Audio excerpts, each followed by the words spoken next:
Welcome to Galaxy Classes, where concepts become clear and learning becomes powerful.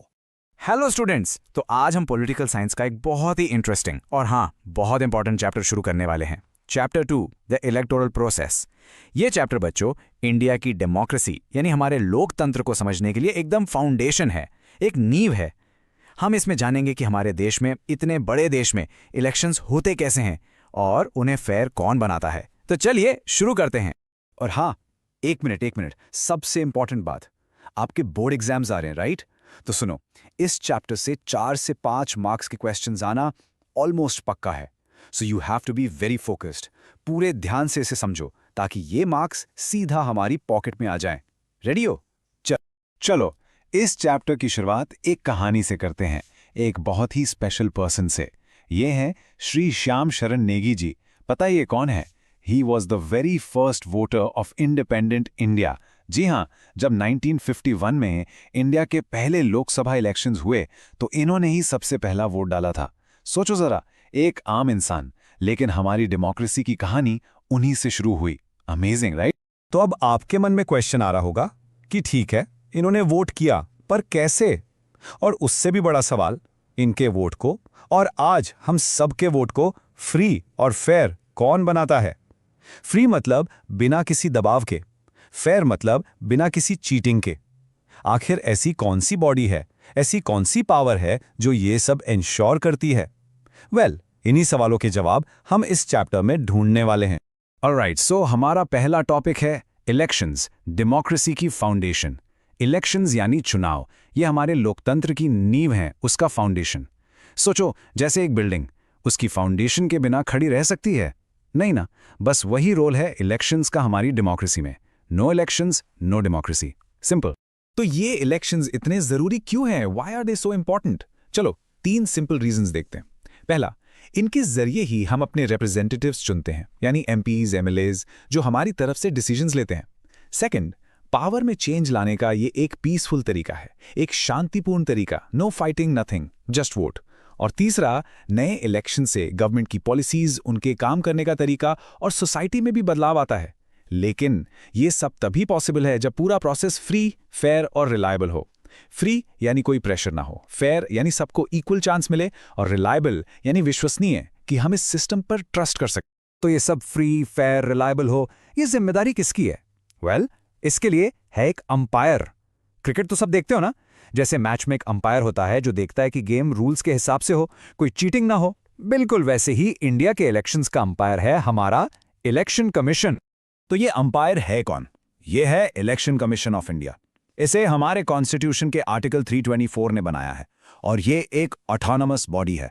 बच्चों, इस word को star mark कर लो। Autonomous का मतलब है स्वायत्ता। सिंपल वर्ड्स में कंप्लीटली इंडिपेंडेंट। ये किसी के अंडर नहीं है, ना प्राइम मिनिस्टर, ना कोई और minister. It's an independent body. इसमें एक होते हैं चीफ इलेक्शन कमिश्नर, और उनकी हेल्प के लिए 2 और कमिश्नर्स, और इनका बस एक ही काम है, देश में free and fair elections conduct करवाना। ओके, तो हम कह तो रहे हैं कि ये इंडिपेंडेंट है, बट हाउ, कैसे इंश्योर किया जाता है कि ये इंडिपेंडेंट रहें? देखो, इन कमिश्नर्स को अपॉइंट तो प्रेसिडेंट करते हैं, लेकिन उन्हें उनकी पोस्ट से आसानी से हटाया नहीं जा सकता। It's a very difficult process. ऐसा इसलिए है ताकि वो बिना किसी डर के, बिना किसी पॉलिटिकल प्रेशर के एकदम निष्पक्ष होकर इम्पार्शियली अपना काम कर सकें। यही चीज उनकी इंडिपेंडेंस को गारंटी करती है। चलो, एक मस्त जी के फैक्ट बताता हूं। एग्जाम में 1 मार्क क्वेश्चन आ सकता है इस पे। इंडिया के पहले चीफ इलेक्शन कमिश्नर कौन थे? He was Shri Sukumar Sen. और आप इमेजिन करके देखो, 1950s का इंडिया, ज्यादातर लोग पढ़े लिखे नहीं थे, ट्रांसपोर्ट नहीं था। ऐसी डिफिकल्ट कंडीशंस में देश का पहला इलेक्शन करवाना कितना बड़ा चैलेंज होगा। But he did it, and he did it very well. तो चलो अब देखते हैं इस अंपायर की, यानी हमारे इलेक्शन कमीशन की सुपर पावर्स क्या क्या हैं। इन्हीं पावर्स से तो वो हमारी डेमोक्रेसी को प्रोटेक्ट करते हैं। Let's see what these functions are. बच्चों, पेन पेपर रेडी रखो, ये टॉपिक बहुत इंपॉर्टेंट है। यहां से 5 मार्क का क्वेश्चन बन सकता है। चलो स्टेप बाय स्टेप इनके फंक्शंस देखते हैं। Step 1, preparing the voters list. सबसे पहला काम है ये लिस्ट तैयार करना कि कौन कौन वोट दे सकता है। जो भी 18 साल का हो गया उसका नाम ऐड करना। Step 2, deciding the election time table. जैसे आपका एग्जाम टाइम टेबल आता है ना, वैसे ही पूरे देश का election time table election commission decide करता है। Step 3, scrutiny of candidates applications. जो लोग इलेक्शन लड़ना चाहते हैं उनके फॉर्म्स को अच्छे से चेक करना कि सब इन्फॉर्मेशन ठीक है या नहीं। Step 4, giving recognition to political parties. कौन सी पार्टी नेशनल है, कौन सी रीजनल है, और उन्हें उनका सिंबल देना, जैसे कांग्रेस का हाथ, बीजेपी का कमाल, ये सब इसी का काम है। और स्टेप 5, रिजॉल्विंग इलेक्शन डिस्प्यूट्स। अगर इलेक्शन में कोई झगड़ा या प्रॉब्लम हो तो उसे सॉल्व करने की पावर भी इन्हीं के पास है।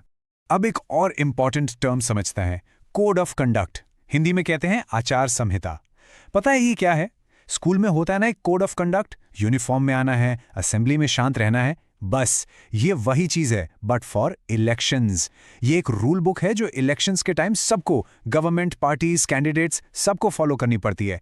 इसकी वजह से ही कॉमन वोटर को प्रोसेस में कॉन्फिडेंस आता है। चलो अब तुम्हारी बारी, एक क्विक टेस्ट लेते हैं। इनमें से क्या कोड ऑफ कंडक्ट का वायलेशन है, यानी उसको तोड़ रहा है? सोचो। पहला, कोई कैंडिडेट घर का सामान बांट रहा है वायलेशन? यस, बिल्कुल है, ये तो ब्राइब हुई। दूसरा, पानी की प्रॉब्लम सॉल्व करने का प्रॉमिस करना, है वायलेशन? नहीं, पॉलिसी प्रॉमिस करना अलाउड है। और तीसरा, जाति या धर्म के नाम पर वोट मांगना, ये एक बहुत बड़ा वायलेशन है। इलेक्शंस में आप ऐसी बातें नहीं कर सकते। अब सोचो, इंडिया इतना बड़ा देश है, राइट? इतनी डाइवर्सिटी, इतने लोग, यहां पे फ्री एंड फेयर इलेक्शंस करवाना कोई बच्चों का खेल नहीं है। It's a huge challenge. तो चलो अब हम उन्हीं चैलेंजेस की बात करते हैं और उन्हें ठीक करने के लिए क्या सॉल्यूशंस यानी रिफॉर्म्स सजेस्ट किए गए हैं। तो देखो, हमारे इलेक्शन प्रोसेस में कुछ सीरियस प्रॉब्लम्स हैं। Problem number 1, misuse of money and muscle power. पैसे और ताकत का गलत यूज होता है। इसका सोल्यूशन क्या हो सकता है? एक सजेशन है कि गवर्नमेंट ही इलेक्शन का खर्चा उठाए। Problem number 2, candidates with criminal background. इसका सोल्यूशन, कानून में चेंज लाओ ताकि क्रिमिनल्स इलेक्शन ही ना लड़ पाएं। Problem number 3, violence during elections. इसका सोल्यूशन सभी पार्टीज को मिलकर निकालना होगा। और problem number 4, family monopoly in politics, यानी परिवारवाद। इसके लिए एक सजेशन है कि पार्टीज को 50% टिकट्स वुमेन कैंडिडेट्स को देनी चाहिए। चलो अब एक टाइम ट्रैवल करते हैं। हम देखेंगे कि इंडिया में वोट देने का तरीका टाइम के साथ कैसे बदला। ये सफर शुरू हुआ था एक सिंपल से बैलेट बॉक्स से और आज हम पहुंच गए हैं ईवीएम यानी इलेक्ट्रॉनिक वोटिंग मशीन तक। स्क्रीन पे देखो कितना फर्क है, राइट? एक तरफ 1951 का बैलेट बॉक्स और दूसरी तरफ आज की ईवीएम वीवीपीएटी मशीन। और सुनो एक अमेजिंग फैक्ट, पहले इलेक्शन में जब ज्यादातर लोग पढ़ लिख नहीं सकते थे तो पता है क्या किया गया? 20 लाख स्टील बॉक्सेस बनाए गए। हर बॉक्स पर पार्टी का सिंबल चिपका होता था और वोटर को बस एक पेपर उस बॉक्स में डालना होता था। देखा, सोल्यूशन तब भी निकाल लिया था। So let's trace this journey. 1951-52 में बैलेट बॉक्स से शुरुआत हुई। फिर 1990s में आया गेम चेंजर, द ईवीएम। इससे वोटिंग और काउंटिंग दोनों आसान हो गए। और फिर प्रोसेस को और भी ट्रांसपेरेंट यानी पारदर्शी बनाने के लिए 2010 के बाद से ईवीएम के साथ वीवीपीएटी मशीन भी जुड़ गई।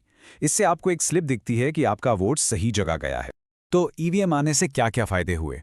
What are the upgrades? Number 1, आपको नोटा का ऑप्शन मिल गया। नोटा मतलब नन ऑफ द अबव। अगर कोई कैंडिडेट पसंद नहीं तो नोटा दबाओ। सेकंड, दिव्यांग लोगों के लिए वोट करना इजी हो गया। थर्ड, पेपर बैलेट्स के लिए लाखों पेड़ कटते थे, वो बच गए। और फोर्थ, काउंटिंग बहुत फास्ट हो गई और रिजल्ट्स जल्दी आने लगे। All right everyone, I hope सब कुछ क्लियर है। चलो चैप्टर खत्म करने से पहले एक क्विक रिवीजन हो जाए। एग्जाम के लिए ये पॉइंट्स बहुत इंपॉर्टेंट है। ये एक टॉपिक है जिसमें बच्चे अक्सर कंफ्यूज होते हैं, सो लिसन केयरफुली। इंडिया में 3 टाइप के इलेक्शंस हैं। जनरल इलेक्शंस, सिंपल, ये हर 5 साल में होते हैं लोकसभा के लिए। Mid term elections, mid term मतलब बीच में, अगर गवर्नमेंट 5 साल से पहले ही गिर जाती है। और बाय इलेक्शंस, ये तब होते हैं जब कोई एक सीट खाली हो जाती है रिप्रेजेंटेटिव के रिजाइन करने से या डेथ से। तो सिर्फ उस एक सीट के लिए इलेक्शन होता है, सिंपल। तो बच्चों, इस पूरे चैप्टर का टेक अवे क्या है? द मेन आइडिया, इलेक्शंस ये हमारी डेमोक्रेसी की हार्ट बीट हैं। इन्हें जिंदा रखता है हमारा पावरफुल और इंडिपेंडेंट इलेक्शन कमीशन। हाँ, इस सिस्टम में चैलेंजेस हैं, प्रॉब्लम्स हैं, लेकिन इंपॉर्टेंट बात यह है कि we are always trying to improve. और यही हमारी डेमोक्रेसी की सबसे बड़ी खूबसूरती है। This lesson was brought to you by Galaxy Classes, created only for study and concept clarity.